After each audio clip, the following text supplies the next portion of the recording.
The plan is to make progress. The plan is not to be perfect. And when it comes to training, when it comes to your nutrition, whatever area, domain in life it is that you are trying to improve on, so many of us are subscribing ourselves to the thought of you have to be perfect. Everything has to play out the way that you intended things to be since day one. As you were premeditating the whole idea of how the journey, the path is going to unfold, nothing is ever going to pan out the way you originally thought. And with that, I share my experience of my training from last week. For 5 weeks straight, I had 8 sessions in each week, 5 lifting sessions and 3 running sessions with progressively overloading and the stimulus through every facet up till last week. And last week was one of those weeks where I just felt lower. I entered it being unprepared, and things just didn't work out in my favor.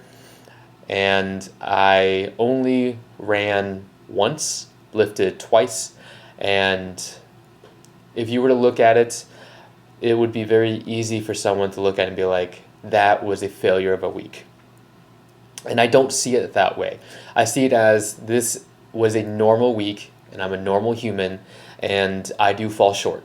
No matter how prepped, how much history experience, and how much knowledge I have in my brain, of course, there's going to be moments where I am less, and I am unprepared, and I'm unmotivated, and I have low energy, and just things don't work out well, and maybe I need to pull back. And I could play the what if game till I'm blue in the face, but instead taking the week as it is, as not as a failure, but as let me just do the best I can this week. And sometimes your best, some weeks where your 100 is your 100, but last week, if it was me any other time, that was like 20%. But in the moment, in the trenches, that 20% was my best, was my 100, was my 90%. It was truly my best for that week, and it was all the space I had to give it, alongside every other thing I have to juggle on my list of responsibilities and commitments and to-dos. And so when it comes to planning, and because everything we have in our life until the end, it's you plan to do a set of tasks, to-do lists, to achieve an outcome, and it's that repetitive, cyclical, rhythmic fashion for everything in life, if you want to look into that framework.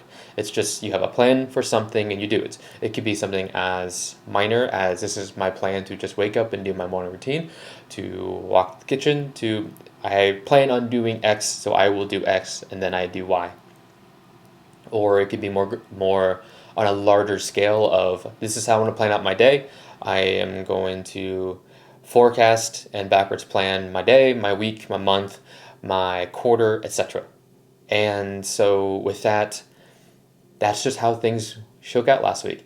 And instead of wallowing in my hole of self-purgatory, I'm just going to take it as a data, looking at it through fresh, neutral eyes with compassion, with also a level of ownership, and understand why did I behave this way? Why did I feel the way I felt, and why did my behavior resulted in this?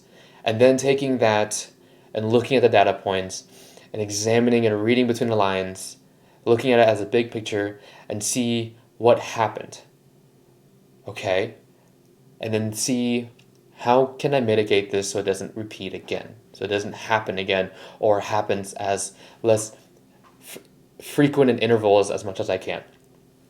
And if you if you look into that framework, it's very empowering and it's very helpful. But it's not so much you giving yourself this, letting yourself off the slack or the excuse. You're still being intentional about moving forward, because everything's a long game. Everything takes time. You're not going to just build muscle in one day. You're not going to improve that skill in one day. You're not going to get that job promotion. You're not going to build that business. You're not going to get those grades.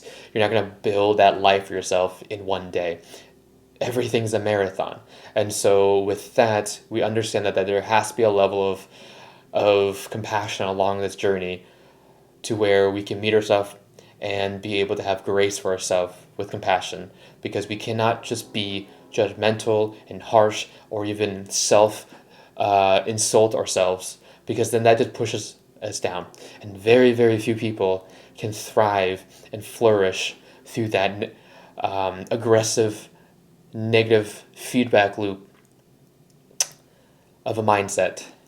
And so if you want to do better, which from my experience and my experience of coaching my athletes and my clients and my patients, is okay, having that delicate balance between ownership and grace, and then understanding that there will be moments, there will be times, temporary periods where your best is actually 20%, and it's okay, and seeing what you can do next.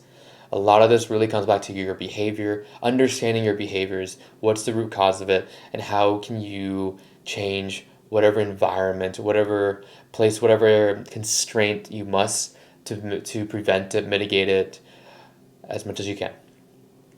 So that is my job today, as it's Monday. It's just self-reflecting on last week and the week prior, and comparing the 2 weeks and seeing what worked well, what didn't, what changed, and how can I move forward with the things I know that will work well based off my best educated guess.